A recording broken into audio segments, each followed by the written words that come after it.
Juan 18, versículos 12 al 14. Dice la palabra del Señor.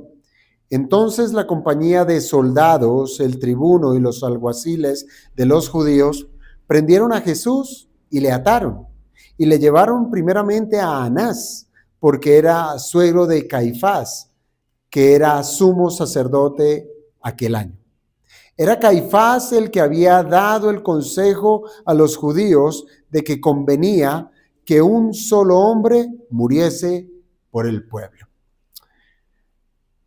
Dios santo, gracias te damos, Señor, por este tiempo de predicación, siempre rogándote, Padre, que tengas la misericordia de acompañarnos, siempre cuando nos acercamos a tu palabra, que es excelsa, es poderosa y es profunda en sabiduría. Padre, siempre hemos de pedir tu permiso para poderla estudiar, escudriñar, porque eres tu autor, amado Señor, de todas estas letras que tenemos aquí delante de nosotros, y hoy hemos de rogarte que nos ayudes a tener una mayor contemplación en este escenario tan duro y caótico como lo es el arresto de nuestro Señor Jesucristo, y que de ello, Padre, también tengamos que aprender, que corregir en nuestra vida, que reformar en nuestro diario vivir.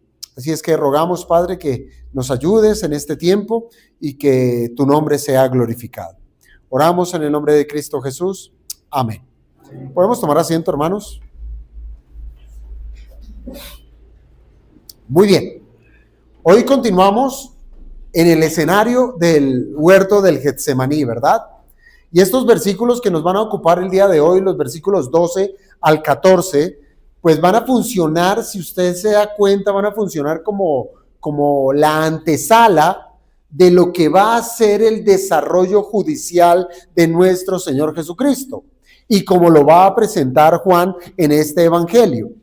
Estos versículos 12 al 14 comienzan formalmente la secuencia de varios interrogatorios, de varios juicios que el Señor va a experimentar y que van a terminar en su crucifixión.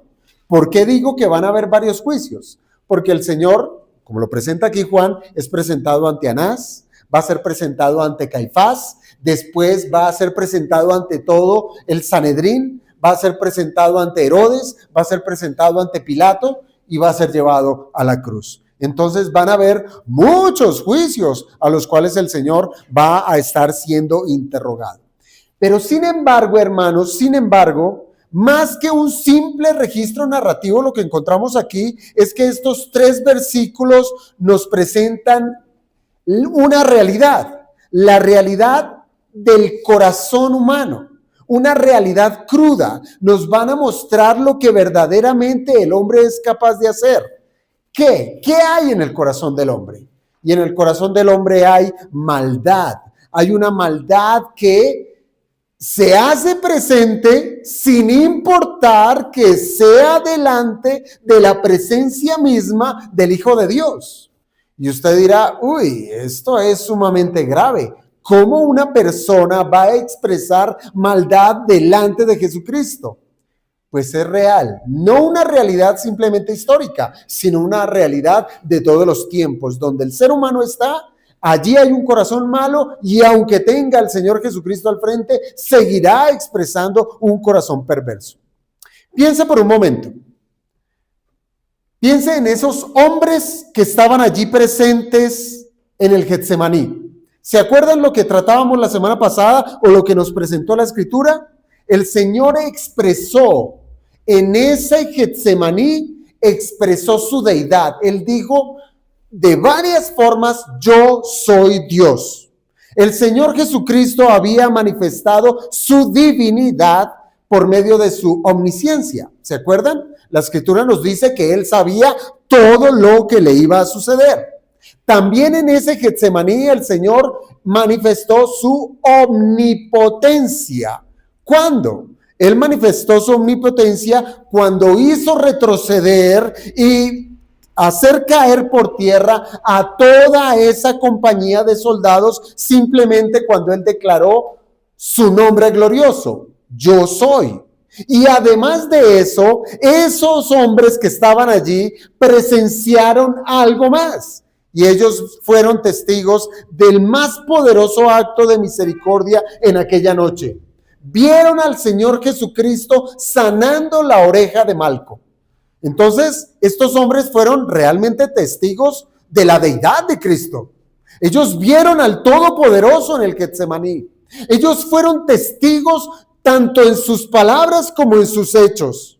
Ellos se encontraron frente a las evidencias más claras de que no estaban arrestando a un simple Galileo, de que no estaban arrestando a un simple Nazareno. Ellos tenían la evidencia clara de que aquel que estaba presente era el Verbo eterno hecho carne.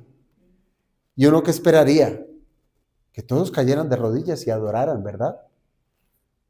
Y aún así, hermanos, aún así, a pesar de haber contemplado esos destellos de la gloria divina, esos hombres, ¿qué hicieron? Persistieron en su hostilidad.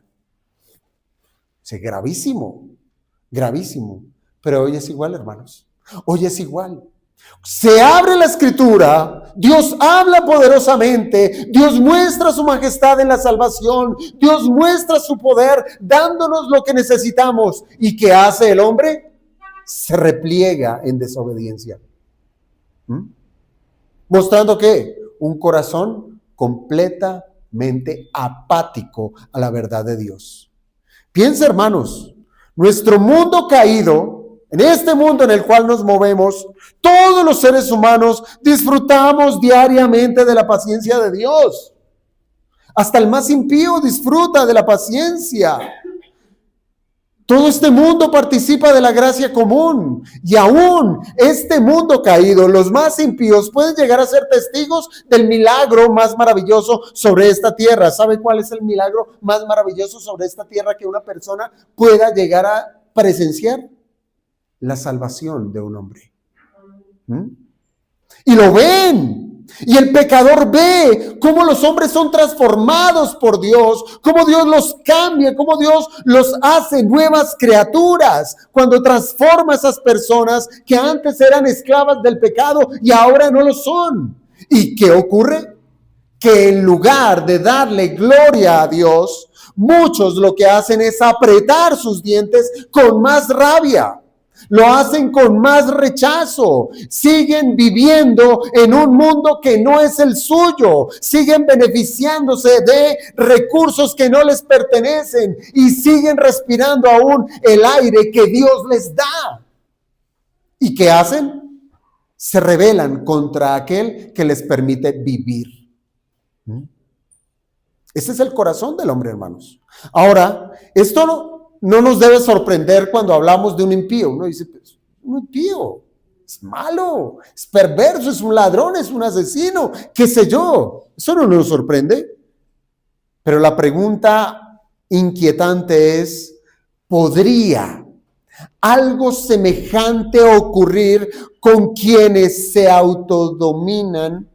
denominan religiosos? Quienes se autodenominan cristianos. ¿Es posible que alguien que afirme creer en Dios, incluso que diga conocerlo, más bien sea un enemigo de la verdad?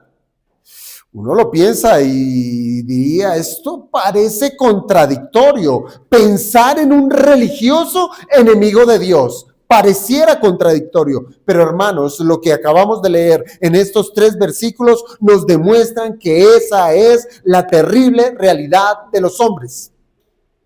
Precisamente eso es lo que vamos a ver en nuestro pasaje. Un grupo que arresta al Señor Jesucristo. Claro, es un grupo mezclado. Aquí encontramos varias personas, varios tipos de personas. Hay una mezcla de personas de toda índole. ¿Hay paganos? Sí. ¿Cuáles son los paganos? Los romanos, ¿verdad? ¿Hay judíos? Sí. Hay soldados, hay guardias del templo, Y recuerda que los guardias del templo que están acá son los encargados de proteger lo que es sagrado. Eran los encargados de proteger el templo del Señor. Y también, hermanos, y también en ese grupo estaba involucrado el liderazgo espiritual.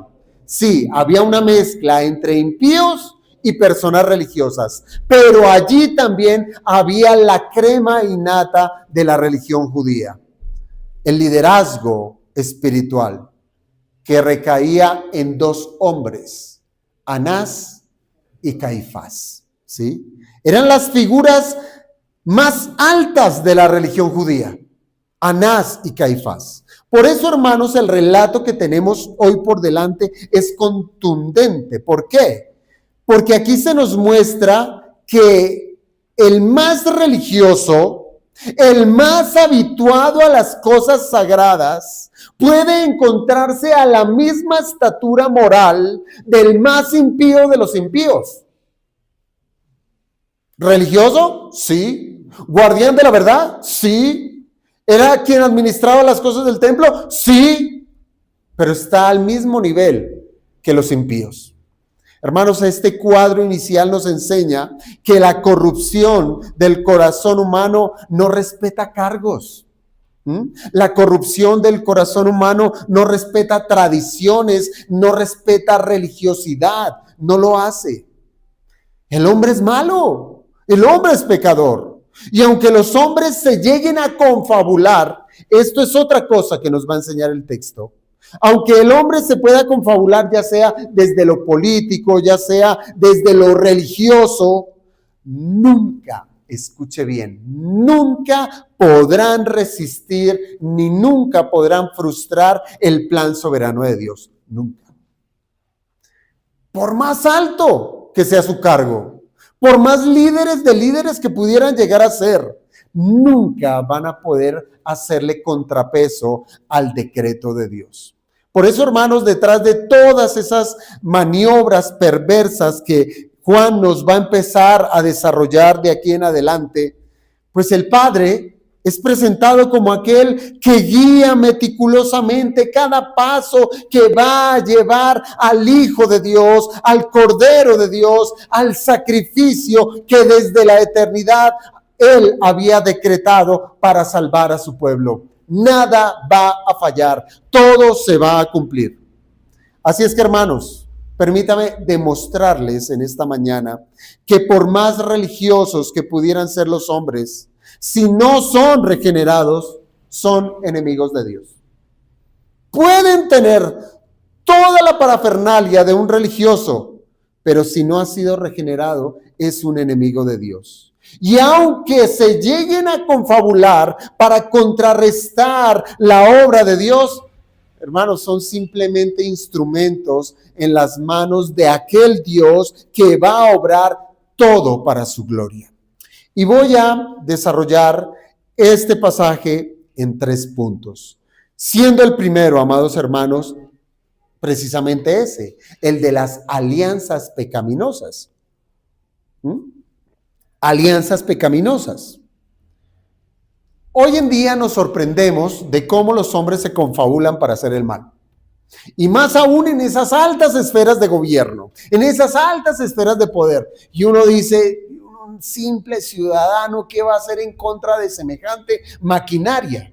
Pero es que no se trata de nosotros. Se trata de aquel que está por encima de todos los hombres, y es Dios. Hay alianzas pecaminosas, pero aún así Dios es quien gobierna. Mire, cuando nosotros llegamos a Juan 18, versículo 12, nosotros nos encontramos con una escena que revela precisamente la oscuridad del corazón humano.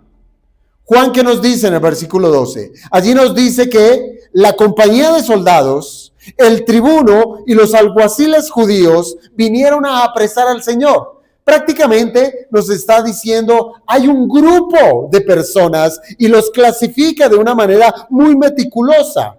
Y eso para ayudarnos a entender que sea quien fuere. Mire, ¿usted cree que los romanos y los judíos ¿Eran amigos? No, se odiaban a muerte. Unos los querían sacar y los otros no se querían sacar, ¿sí? Pero aún así se confabulan para ir en contra del Hijo de Dios. ¿Quiénes eran estos que se mencionan acá? Lo primero nos habla de una compañía de soldados. Esto ya nos lo ha dicho Juan en este capítulo. Mire, pero hay algo que yo no les había dicho la otra vez cuando se hace referencia a la compañía de soldados. Esa compañía de soldados, según la palabra griega para compañía, se refiere a una cohorte romana. ¿Qué es eso de una cohorte romana? Cuando usted empieza a estudiar, a indagar qué era eso, normalmente era un grupo de soldados que estaba conformado más o menos por 600 hombres. Eso era lo que estaba allí. Más o menos. Bueno, diga, no seamos exagerados. Que vayan 500. Van 400. 200. 100 hombres. Solo piensa en un grupo de 100 hombres para arrestar a uno. Pero una cohorte romana, 600 hombres. El tribuno. ¿Qué es eso del tribuno? El tribuno es el comandante militar. Era quien comandaba a esa cohorte romana. Era la persona de mayor rango militar que se encontraba en ese momento en Jerusalén. Es decir, no era cualquier grupito de soldados que, ay, venga, llevemos a esta policía para que nos ayude a capturar a este. No, era también lo más superior de lo que era el ejército romano. Era el máximo, este tribuno era el máximo oficial que allí se hizo presente. Ahora, se nos dice también de los alguaciles judíos. ¿Quiénes eran los alguaciles judíos? Bueno, ya sabemos que eran los encargados, era la guardia del templo, era la policía del templo, eran los que estaban, era ese grupo que estaba bajo la sujeción del Sanedrín para que pusiera orden en el templo, para que custodiara las cosas sagradas, pero estaban sujetos a la autoridad del Sanedrín. Entonces, hermanos, allí que encontramos que el poder romano y la autoridad religiosa judía se juntaron en una misma misión. ¿Cuál? Arrestar al Mesías. Arrestar al Mesías. Hermanos, esta coalición cumple lo que se anuncia en el Salmo número 2. El Salmo 2, en los 2 primeros versos, se nos enseña que allí se anuncian a reyes y autoridades que se unen en contra del ungido del Señor. Dice el Salmo, ¿por qué se amotinan las gentes y los pueblos piensan cosas vanas? Se levantarán los reyes de la tierra y príncipes consultarán contra Jehová y contra su ungido. Ahora, ¿por qué tanta preparación? ¿Por qué llevar tanta gente? ¿Por qué llevar lo más de lo que había en Jerusalén? Tanto de la autoridad romana como de la autoridad divina. ¿Por qué?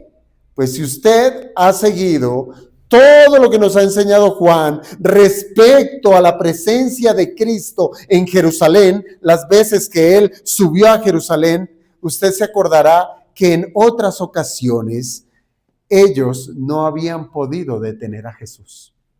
No habían podido detener a Jesús. Hay un pasaje, por ejemplo, cuando el Señor estuvo enseñando en el templo, ¿sí? Más exactamente en el pórtico de Salomón. Dicen que ellos querían apedrearlo ahí mismo, pero dice la Escritura que el Señor se escabulló. No pudieron. En otra oportunidad, venida la fiesta de los tabernáculos, ¿sí? El Señor también estaba enseñando y llegaron precisamente estos custodios del templo, esta policía del templo, los alguaciles, y quisieron arrestarlo. Pero fracasaron. ¿Por qué fracasaron? Bueno, dice ahí en la Escritura que estos mismos alguaciles, cuando van al Sanedrín a dar su reporte, pues los del Sanedrín estaban esperando es que llevaran a Cristo apresado. Pero dicen, y bueno, ¿qué pasó? Que no lo traen apresado. Y la respuesta de estos alguaciles fue, jamás hombre alguno ha hablado como este. No pudieron apresarlo. Pero esta vez es distinta, hermanos. Aquí en el Getsemaní ahora hay algo distinto. Ellos se prepararon hasta los dientes. ¿Para qué? Para echarle mano a aquel que se les había escapado por varias veces. Esta vez ellos querían asegurarse de no fallar. Imagínense 600 soldados romanos, la guardia del templo, ¿sí? Con toda la autoridad del Sanedrín. Autoridad romana, autoridad judía en contra del Hijo de Dios. Y si aquí, hermanos, en el Getsemaní se cita a los soldados romanos, se cita a un comandante de élite y se cita a los alguaciles del templo, es porque como una jauría, véalo así, como una jauría, ellos se abalanzaron sobre el Señor para apresarlo. Eso no fue estire sus manos, le leemos sus derechos, tiene derecho a guardar silencio. No, se abalanzaron sobre el Señor y lo apresaron. Por eso es que Juan añade, le prendieron y le ataron. Hermanos, a los ojos de ellos, por fin lo habían logrado. Lo hemos capturado. Ahora sí podemos llevar el trofeo al Sanedrín. Pero lo que hicieron fue profundamente injusto. Ellos prendieron a aquel que es inocente perfecto, sin una sola acusación válida. ¿O hubo alguna acusación allí en el Getsemaní? No hubo ninguna. Solamente lo apresaron y se lo llevaron. No hubo acusación. Ellos violaron todo principio, por más básico que pudiera ser, de lo que es un juicio justo.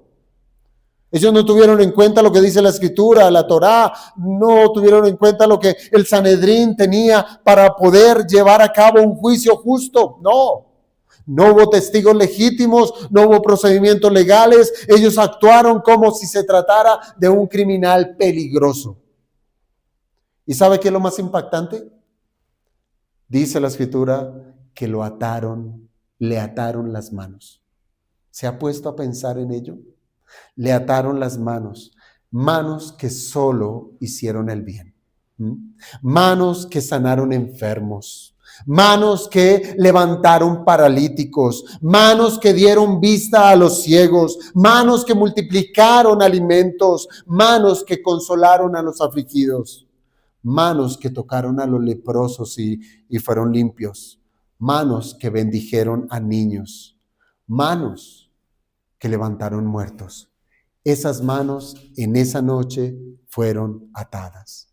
¿Esto qué expone, hermanos? Esto expone la verdadera condición del corazón humano caído.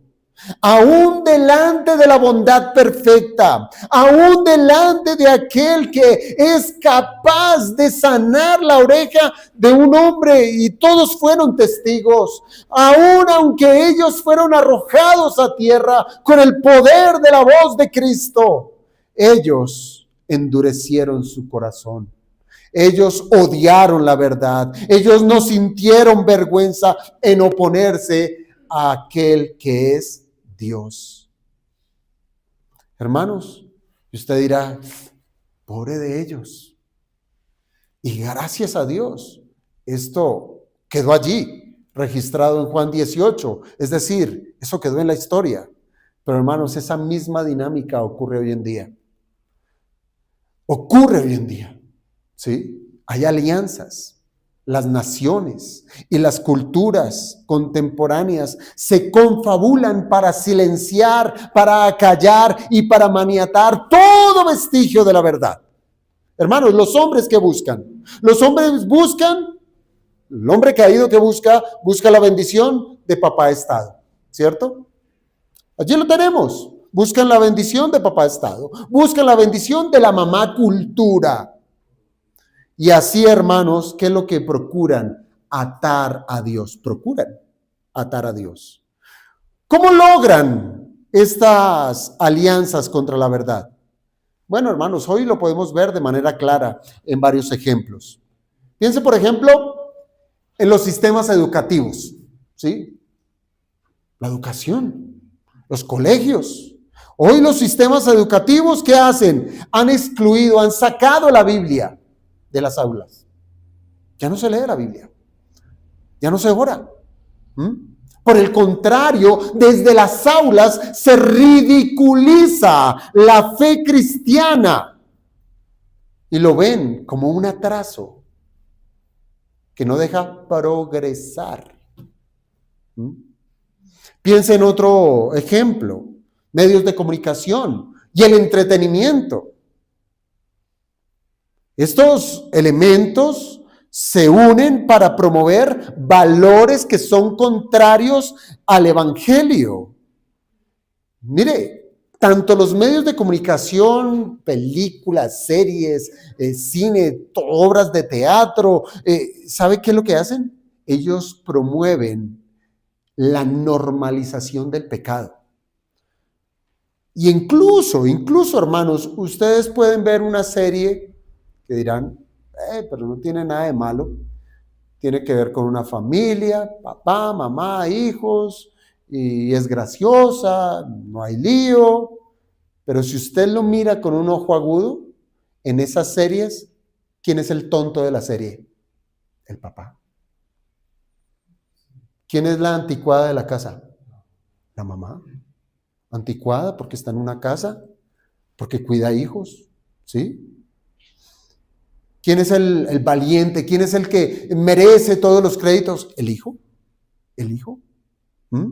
Entonces sí, hermanos, se procura maniatar el evangelio, se celebra el pecado. ¿Y qué diremos de nuestros políticos? Las políticas públicas que hoy redundan, que lo que hacen es presionar a la iglesia para que calle. Hermanos, no se nos haga extraño. Estamos muy cerca a que acá en Colombia ya empiecen a callar a las iglesias para que no usen temas morales, para que tachen la verdad, para que no hablen acerca de lo que para la política pública es bueno. ¿Y qué van a hacer? Lo mismo de siempre, descalifican. Dice que el discurso de una iglesia es un discurso de odio. Es un discurso de odio. Y ahí en sus teléfonos, hermanos, redes sociales, una tras otra lo que hace es penalizar el pensamiento cristiano cuando va en contra de la agenda cultural que domina sobre esta sociedad. Así es que en todos los casos, hermanos, en todos los casos, la humanidad reproduce el mismo patrón de allá del Getsemaní. Igual, alianzas entre hombres para actuar en contra del Dios Santo y en contra de su palabra. Así es que estamos expuestos a esa misma realidad. Pero hermanos, el punto está que aunque existan esas alianzas, aunque los hombres pacten lo malo en contra de Dios, aunque el hombre actúe de una manera perversa, la perspectiva divina es otra. Es una perspectiva gloriosa. Mire lo que dice allí. Aunque los hombres prendieron y ataron a Jesús, escuche bien esto, nuestro Cristo nunca fue superado. Él no fue superado. Mientras que esos hombres creyeron haber atado al Señor, el mismo Señor ya lo había dicho, nadie me quita la vida, sino que yo de mí mismo la pongo. Es decir, Él puso sus manos. Él las puso. Jesús no fue capturado por debilidad. Él se entregó voluntariamente. Lo que los hombres interpretaron en ese momento, esto es un buen triunfo, hemos ganado, el gran opresor del pueblo de Israel, ya lo tenemos cautivo. Eso era el pensamiento para los hombres, pero en realidad, ¿sabe qué era lo que estaba ocurriendo? Se estaba cumpliendo el perfecto plan del eterno Dios. Entonces, hermanos, desde la óptica divina, el arresto del Señor Jesucristo era otra. una superior, era un cumplimiento, era, escuche bien, la presentación del cordero para el sacrificio. ¿Mm? En siglos atrás, en los ritos del Antiguo Testamento, yo le pregunto, ¿qué hacían los hombres con los animales que serían sacrificados? ¿Mm? Ellos, el hombre, padre de familia, tomaba un animal, ya sea de su propio rebaño, o lo compraba en Jerusalén, ¿sí? Lo ataban, lo llevaban al lugar donde sería inmolado. Eso era lo que hacían. ¿Qué hacía el cordero? El cordero no se defendía. Era conducido mansamente. ¿Mm? Así estaba Cristo, hermanos, en aquella noche. Así estaba Cristo. El verdadero Cordero de Dios, siendo conducido, no vencido. Él no fue vencido. Él fue conducido hacia su sacrificio expiatorio por su pueblo. Hermanos, mientras los enemigos vieron un arresto, vuelvo y les digo, Dios vio la redención que estaba iniciando. La redención. Ellos vieron un hombre reducido, pero Dios vio el cordero siendo entregado por amor. Pero hermanos, las cosas cobran una mayor dimensión. Aunque se trató, sí, de un grupo poderoso de hombres, tan solo eran súbditos de un liderazgo perverso. Es decir, si este versículo 12 nos sorprende la maldad de estos hombres, apenas es la punta del iceberg, como solemos decir. Hay algo más grande ahí atrás. Hay unas maquinaciones más perversas, y es a lo que nos va a llevar el versículo 13, siendo el segundo punto del sermón. Segundo punto del sermón, la corrupción del liderazgo religioso. Aquí se hace presente las cabezas quienes han maquinado toda esta parafernalia para capturar al Señor Jesucristo. En el versículo 13 podemos leer, y le llevaron primeramente a Anás, porque era suegro de Caifás, que era sumo sacerdote en aquel año. Si usted se da cuenta, el relato se sigue moviendo de una manera muy rápida, muy rápida. Lo apresan inmediatamente, ellos no se quedan ni a preguntar, ni a ver qué pasó, ni a tener testigos, nada de eso. Inmediatamente del arresto, el Señor dice la Escritura más bien, que el Señor fue llevado primeramente a Anás. A Anás. Esta simple frase abre la puerta a una realidad que es perturbadora. ¿Por qué? Porque antes de que el Señor enfrentara un juicio oficial, ¿sí? ¿Qué es un juicio oficial? Que se ha presentado ante el gobernante oficial, que en su momento era Caifás. Caifás era el sumo sacerdote oficial, como lo narran los otros evangelios. Es más, los otros evangelios, los evangelios sinópticos, no narran este caso de Anás. Ellos van directamente a Caifás, ¿sí? Ellos van y presentan el caso o muestran cómo fue el caso presentado ante Caifás, que era el sumo sacerdote del momento. Pero aquí lo que hace Juan es mostrarnos que hubo algo irregular, algo que no era normal, algo que no estaba dentro del orden judicial. Y es que el Señor Jesucristo es presentado ante otro hombre, ante otro sumo sacerdote. Y aquí es donde surge la pregunta. ¿Y por qué digo que otro sumo sacerdote? Porque así lo presenta la Escritura. Y el sumo, si usted salta al versículo 19 de Juan 18, allí dice, y el sumo sacerdote preguntó a Jesús acerca de sus discípulos y de su doctrina. ¿Y el contexto cuál es? Que están en la casa de Anás. Y a este Anás se le llama sumo sacerdote. Y por eso es que aquí surge la pregunta, ¿por qué dos sumos sacerdotes al mismo tiempo? ¿Por qué Anás? ¿Por qué Caifás al mismo tiempo? Si la ley de Dios estipulaba claramente la existencia de un solo sumo sacerdote cuya autoridad era vitalicia, ¿sí? Hasta que muriera ese sumo sacerdote es que había cambio de sumo sacerdote. Sin embargo, hermanos, en este momento del Getsemaní, en el momento más decisivo de la historia redentora, Israel tenía dos hombres que estaban reclamando el título de sumo sacerdote. Y es allí donde nada refleja el estado de decadencia espiritual del liderazgo religioso, que habían dos cabezas. Dos cabezas. Así de descompuesto estaba el liderazgo espiritual de la nación de Israel. Anás, ¿fue sumo sacerdote? Sí, él había sido sumo sacerdote años atrás. Pero aunque él a esta altura oficialmente ya había dejado su cargo, y bueno, ni lo dejó porque haya muerto, porque aquí lo tenemos, ni tampoco porque él haya querido, no, porque él estaba en un puesto de autoridad y de poder. Lo que sí tenemos es que Roma metió su mano en la religión judía. Roma empezó a quitar y a poner sumos sacerdotes. Y fue Roma quien destituyó a Anás. Pero Anás nunca dejó el poder. Anás nunca abandonó el control.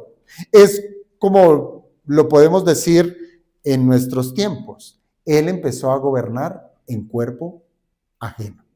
¿Sí? En cuerpo ajeno. En otras palabras, Anás era el poder detrás del poder. Ese era Anás. Es decir, este era un hombre muy poderoso.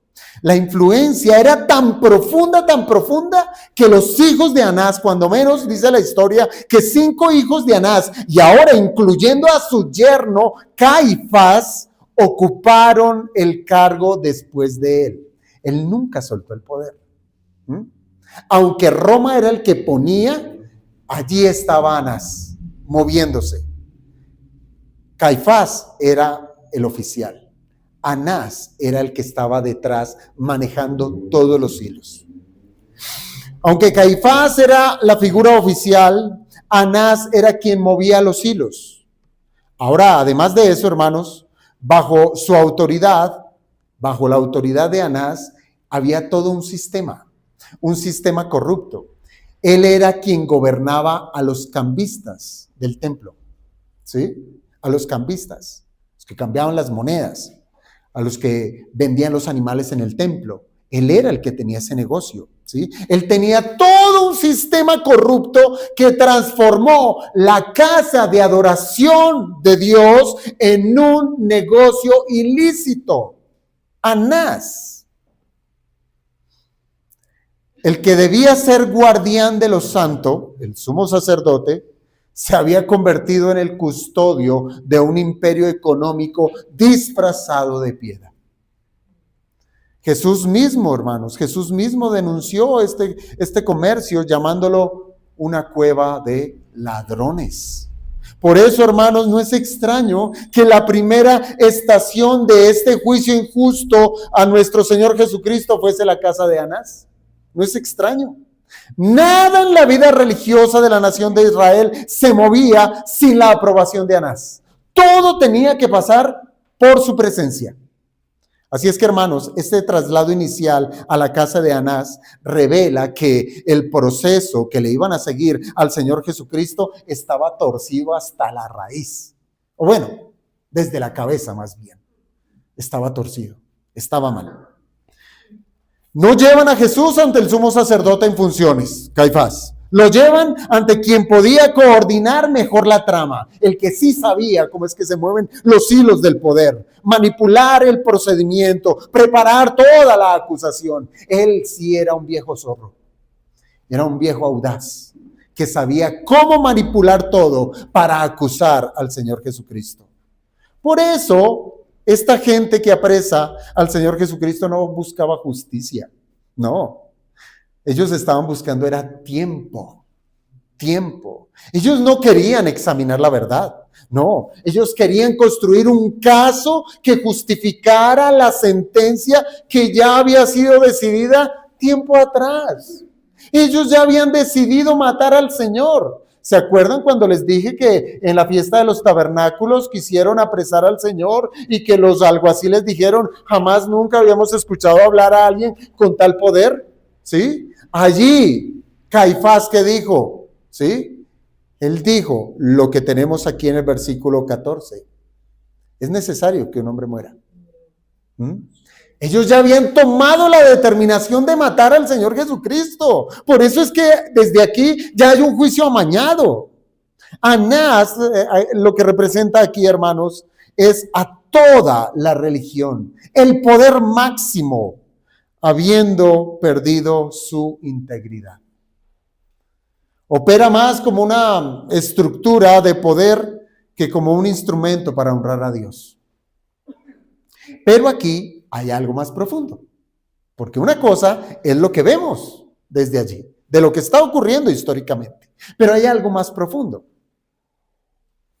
Mientras estos hombres corruptos maniobran para destruir al Señor Jesucristo, ¿sabe qué es lo que pasa en el plan eterno? ¿Sabe qué es lo que pasa delante del trono del Dios que no se conmueve? ¿Sí? En el plan eterno de Dios sigue avanzando sin ninguna restricción, sin ninguna interrupción.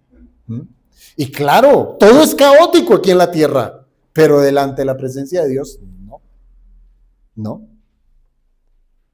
Jesús está siendo llevado ante quienes ostentan un sacerdocio falso. Y ellos no se dan cuenta que Él, Jesús, es el sumo sacerdote perfecto anunciado en la carta a los Hebreos. No se dan cuenta que Él es el que tiene toda la autoridad. Por eso es que el contraste no podría ser mayor, hermanos.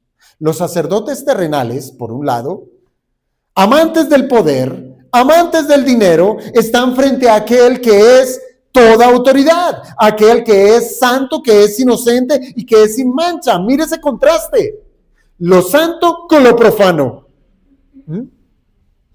lo que es verdadero y legítimo con lo ilegítimo. Allí está un contraste. Sin saberlo, hermanos, estos hombres están cumpliendo otro simbolismo antiguo. ¿Cuál? El cordero debía ser presentado ante el sacerdote para ser examinado antes del sacrificio. Eso es, atado, llevado y ahora presentado ante el sacerdote para ser examinado. Y allí, ¿dónde está el Señor Jesucristo? Frente a Anás. Frente a Anás, el Cordero de Dios que quita el pecado del mundo, frente a un hombre que todavía no quiere soltar su posición de sumo sacerdote. Hermanos, cuando la religión pierde su integridad, esto es una gran calamidad. Inevitablemente se vuelve enemiga de Cristo, se vuelve enemiga de la verdad. Tanto Anás como Caifás nos deben recordar, hermanos, que la peor oposición a la obra de Dios no siempre proviene de allá afuera, no siempre proviene del ateísmo declarado, no, sino que muchas veces proviene de estructuras religiosas. Estructuras religiosas que, aunque conservan la forma externa de la piedad, han negado el poder de la verdad. Han negado la piedad. Cada vez, hermanos, que la religión se desvía de la palabra de Dios, ¿en qué termina? Termina resistiendo al Señor mismo, a ese que dicen servir. Nosotros hemos visto cómo la maldad del hombre en sus distintas posiciones de poder, como lo presenta el verso 12, solo han resultado en un revés para ellos, en un revés.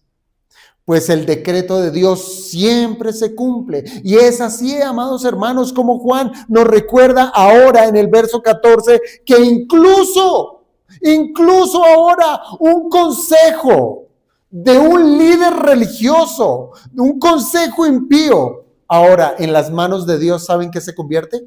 en un anuncio profético de parte de Dios. Nada se escapa de la voluntad de Dios. Este es el tercer punto del sermón. El consejo impío que Dios transforma en profecía. En estos días tan caóticos en nuestra nación caótica, se escuchó una palabreja, genialidad. ¿Sí? ¿Estamos sintonizados? La palabra genialidad, que la toma al Palacio de Justicia fue una genialidad del M-19. Pues hermanos, aquí hay una genialidad, la genialidad de Caifás. ¿Sí? Dice el verso 14, era Caifás el que había dado, ay, mírenlo tan bueno, nuestro líder religioso le está dando consejo al pueblo. Pues, ¿en quién más vamos a sostenernos en aquel que es líder religioso? Aconséjanos tú toda sabiduría, danos la manera correcta de cómo debemos seguir este camino. Dice, el que había dado consejo a los judíos de que convenía que un solo hombre muriese por el pueblo. Una genialidad, ¿verdad? Aquí Juan, en este momento crítico del relato, nos invita a que retrocedamos mentalmente unos meses atrás, tanto en nuestra cronología como en la cronología de la Escritura, ¿sí? Porque esto lo predicamos ya hace rato, en Juan capítulo 11. Allí en Juan capítulo 11, y esto ocurre después de la resurrección de Lázaro, ¿sí? Algunos testigos no reaccionaron de la manera correcta. Algo muy similar de lo que ocurrió aquí en Getsemaní. Mire, cuando vino la resurrección de Lázaro, eso no es un asunto menor. ¿O quién ha visto resucitar a un muerto? ¿Quién ha visto a alguien que lleva 4 días en un sepulcro y que salga amarrado todo con vendas y sale vivo? Si usted fuera testigo de eso, cuando menos diría, wow, ¿sí o no? ¿Qué cosa? ¿Qué ocurrió acá? ¿Cierto? Pero ¿qué ocurrió? Dentro de los que estaban allí presentes en la resurrección de Lázaro, habían algunos emisarios de los sacerdotes, de los saduceos y de los fariseos. Y estos que vieron el milagro de la resurrección no reaccionaron con adoración. Lo mismo que ocurrió en Getsemaní, ¿cierto? No reaccionaron con adoración, no reaccionaron con fe ante ese glorioso milagro, sino que corrieron ante sus líderes fariseos y corrieron con una gran alarma.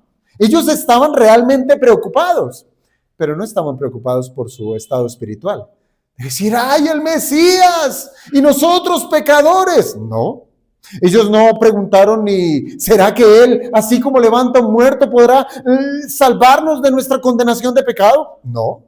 Ellos tampoco fueron conmovidos a decir, este es el Todopoderoso, arrepintámonos. No. Lo que seguramente, y lo presenta la Escritura así, les angustiaba era perder la influencia, la autoridad y los privilegios que habían en ese, otra palabra común de nuestros días, gueto, ¿sí? Que había en la religión judía. Aquellos líderes religiosos, sacerdotes y fariseos, cuando escuchan a sus emisarios que estaban preocupados porque si la gente empezaba a creer en este Jesús, podían los romanos destruir su templo. Allí estaba su preocupación. Y entonces, ¿qué hicieron los líderes religiosos? Ellos, claro, ellos temían que el impacto empezara a crecer y a hacer ruido y que la intervención romana se hiciera presente. En su mente, hermanos, en su mente, lo peor que podía ocurrir no era resistirse al Mesías. Eso no era lo peor. Lo peor era perder el templo. Eso era lo peor para ellos. Era perder el lugar donde se sostenía su poder, donde se sostenía su riqueza, donde se sostenía su comodidad, donde se sostenía su estilo de vida. Eso era lo que le tenían miedo. Y este es el mismo lazo en el que muchos hoy se están ahorcando. ¡Ay de mí! ¡Ay de mí si mi pequeño reino se desmorona y pierdo mis comodidades! Si pierdo mi trabajo, si pierdo mi familia, si pierdo esto, si pierdo lo otro, ahora, ¿cómo voy a mantener mi estilo de vida? El mismo lazo, ¿verdad? Pero en este momento, hermanos, en ese momento, cuando los emisarios del Sanedrín llegan delante de Caifás y comentan sus preocupaciones, Caifás toma la palabra, claro, él es el sumo sacerdote, y con palabras sabias, con arrogancia, lo primero que hace es reprender a esos hombres. Los trata de ignorantes. Les dice, ustedes no saben nada. Ustedes no saben nada, no eran ridículos. Y con un tono de autosuficiencia, él declara lo que hay en su corazón. Él considera como un acto de sabiduría política, y él dice, es necesario que un hombre muera por el pueblo y no que toda la nación perezca. Este es el consejo del cual habla Juan aquí en el verso 14, que ya lo había dicho Caifás allá en el capítulo 11. Detrás de esta frase dicha por Caifás se esconde el corazón de un hombre ambicioso, un hombre calculador, un hombre que no da puntada sin dedal, ¿sí? Un hombre que articula todo lo malo para proteger su posición. Ustedes no saben nada. Yo sí sé cómo lidiar con este problema. Yo sí sé cómo lidiar. Es necesario que uno muera y no que todos perdamos aquí, hermanos. Es imposible que vayamos a perder nuestro negocio, ¿sí? Matemos a ese hombre y sale. Se acabó el problema. Para Caifás, Jesús no era el Hijo de Dios. Para Caifás, Jesús no era el cumplimiento de la profecía. Para Caifás, Jesús no era el Mesías prometido. Para Caifás, ese hombre de Nazaret era un obstáculo que debe ser eliminado para poder mantener su statu quo, su estatus religioso, sus comodidades. Y eso debe ser quitado. Pero aquí, hermanos, aparece ese glorioso pero. Un pero. Caifás habla desde la malicia, pero Dios habla a través de ese mismo Caifás desde la eternidad. Hermanos, si Dios usó una burra para hablar por medio de ella, ¿no iba a utilizar a este ingenuo Caifás? Juan 11 aclara que, sin entenderlo, Caifás estaba profetizando. Él estaba profetizando. Dios tomó su consejo, ese consejo perverso, para anunciar la muerte vicaria de Cristo. Por eso, hermanos, la frase que un solo hombre muera por el pueblo no es simplemente un cálculo político, no es una jugada para salvar su pellejo, no, es la providencia divina, es la proclamación del Cordero muriendo por el pueblo. Él es nuestro Dios. Por eso, hermanos, ¿por qué hay veces perdemos como los estribos al ver cómo nuestra vida, vemos ciertos asuntos que se descomponen? Hermanos, Dios es soberano y Él sabe cómo va a resultar todo esto. Así es que confiemos en Él. Hermanos, lo que para Caifás era una jugada estratégica para mantener su poder, para Dios era la declaración soberana de lo que es el corazón del Evangelio. Allí está el corazón del Evangelio. Por eso, hermanos, este punto subraya un contraste que es abismal. Mientras que los hombres diseñan planes contra el Señor y contra su ungido, y claro, usted no se vaya a ese exceso de esa violencia directa, satánica y anti Dios, sino Esos planes en donde, yo quiero salvar mi vida, yo quiero protegerla, yo quiero tener un buen estado, yo quiero siempre vivir bien, sin importar qué pise a los demás. Allí, es a eso a lo que me refiero. Esos planes en contra del Señor, ¿sí? Esos planes en contra del ungido. A pesar de eso, Dios puede convertir esos planes, esas decisiones más perversas, los puede construir y constituir como instrumentos para su gloria. Él lo hace. Entonces, hermanos, que un pasaje como este nos pueda ayudar a nosotros comprender que para los hombres, este es un juicio con el cual no podrán mantener su estilo de vida, o más bien podrán mantener su estilo de vida con ese juicio. Pero para Dios es otra cosa. Este es el inicio formal del sacrificio del Cordero Eterno de Dios, que va a cambiar, sí, el estilo de vida de muchos de nosotros. Él sí lo va a cambiar. Nuestro estilo de pecado por un estilo de santidad. Eso sí es un estilo de vida nuevo. ¿Cómo podemos aplicar este sermón, hermanos? Primero que todo, entienda esto.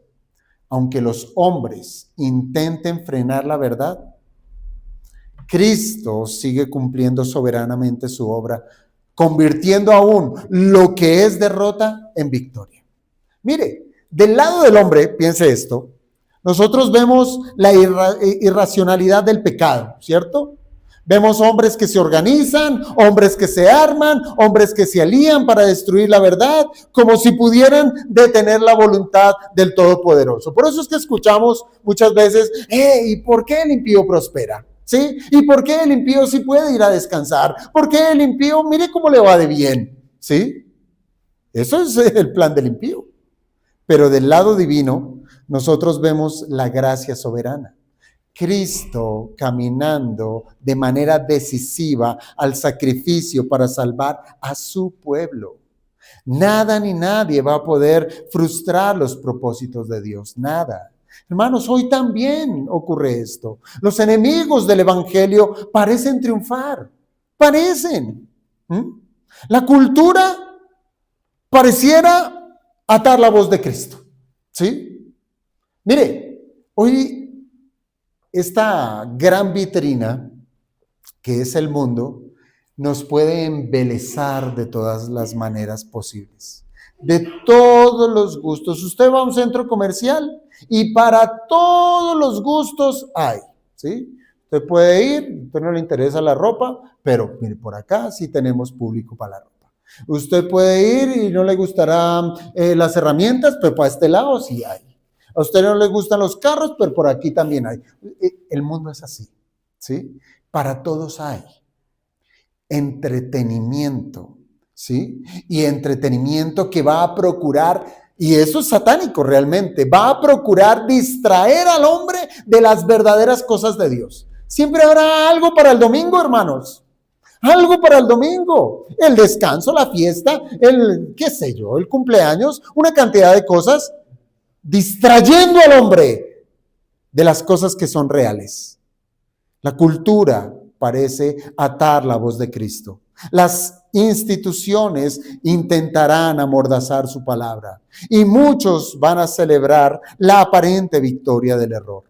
Pero hermanos, como en Getsemaní, nada escapa del gobierno soberano de Dios. Cristo sigue siendo el Cordero que sí o sí redimió a todos los que el Padre le dio. Pare contar. Por eso, amado hermano, cuando usted vea la oposición que está creciendo, no tenga miedo. No tenga miedo. Usted dirá, otra vez sillas vacías y se les dio por la genialidad de comprar más sillas. No, pero es que, mire, vamos de mal en peor, ¿sí? No tenga miedo. Si los hombres se levantan contra Cristo, la Escritura anuncia que eso iba a ocurrir. ¿No anunció eso? ¿No anunció que los hombres que decían creer apostatarían de la fe? Sí, lo dice. ¿Que saldrían de nosotros porque no eran de nosotros? Sí, lo dice. Y aún así, Dios gobierna. Si la verdad, hermanos, parece atada, recuerde esto, Cristo solo fue atado para desatar a su pueblo. Eso es glorioso, hermanos. Lo que parecía una derrota en realidad era victoria. Y lo mismo sigue ocurriendo. Una iglesia perseguida, una iglesia infiltrada, una iglesia minada, y aún así es una iglesia guardada por el Señor. Hermanos, los hombres siguen planeando males y lo seguirán haciendo. Se seguirán levantando líderes, seguirán estructurando instituciones malignas y sistemas que van a continuar levantando y creando consejos impíos contra Cristo y su verdad. Pero el Dios soberano gobierna todos los eventos, incluso los actos más corruptos, para cumplir su decreto redentor. Lo hará. Nada ni nadie va a poder frustrar su propósito. Lo que los enemigos concibieron para la ruina del evangelio, Dios hace un revés y convierte todo eso en el avance de su plan eterno. Por eso, amados hermanos, y ya termino, cuando usted vea la maldad que se está organizando, usted ya la ve y se organiza. Cuando ve la maldad organizándose y a la verdad siendo atacada, recuerde esto, el consejo de Caifás se cumplió. Sí, se cumplió, pero no como él lo esperaba. Se cumplió como Dios lo había decretado.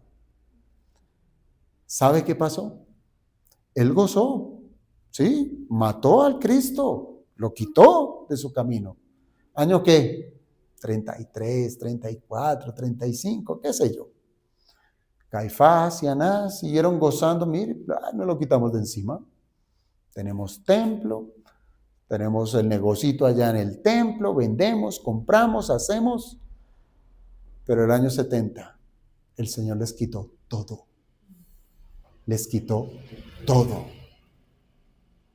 Con tal que el último sumo sacerdote lo eligieron los celotes. Era un títere, era un hombre indocto. Y de allí no hubo más, porque el Señor les quitó todo. Entonces, amados hermanos, veamos que aún en medio de la tribulación, allí es donde se pulen las mejores gemas. Que el Señor nos ayude, vamos a orar entonces.